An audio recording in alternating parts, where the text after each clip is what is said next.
This video shows my technique for arthroscopic labral repair.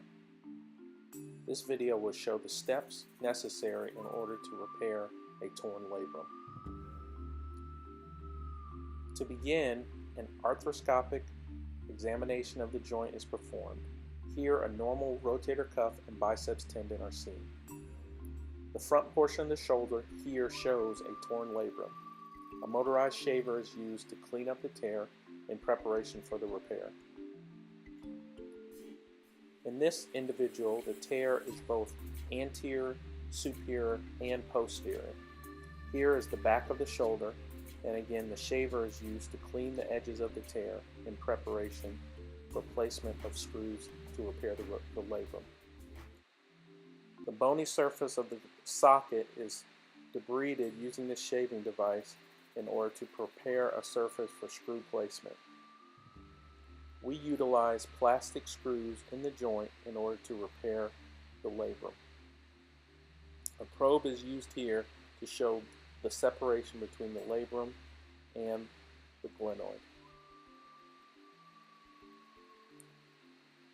A second portal or hole is placed into the joint, and this will be used to actually place our screws into the bone.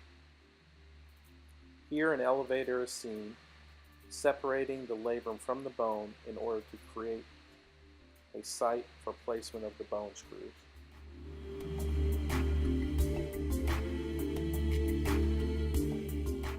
Next, a shaver is used to create a bleeding surface which helps to facilitate healing of the labrum.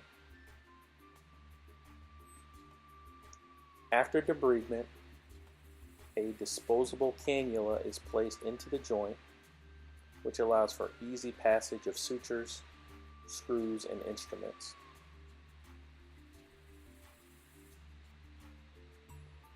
Here, a lasso can be seen. This is used to pass sutures through the labrum, and then this will be attached to the screw that we'll place in a moment.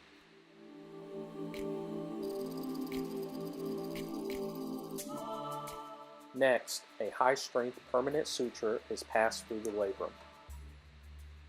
This suture is what will reattach the labrum back to the bone.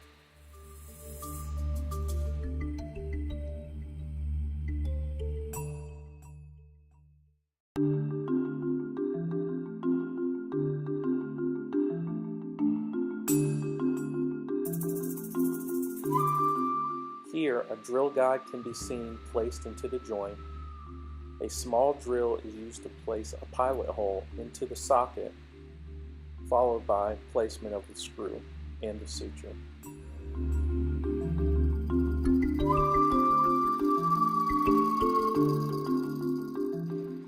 The plastic screw which is being placed here is a permanent material that is buried beneath the surface of the bone.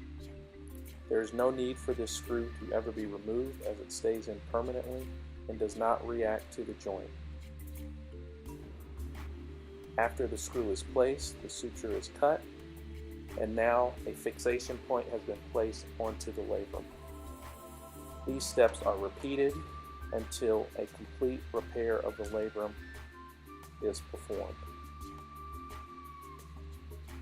Here again, a suture can be seen being passed through the labrum, followed by placement of another screw into the glenoid.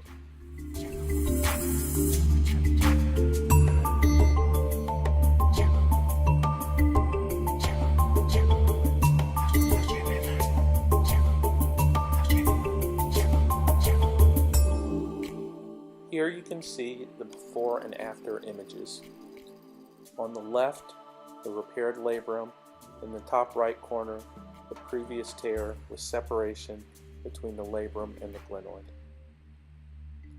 I hope that you found this video informative and helpful. Thank you for watching.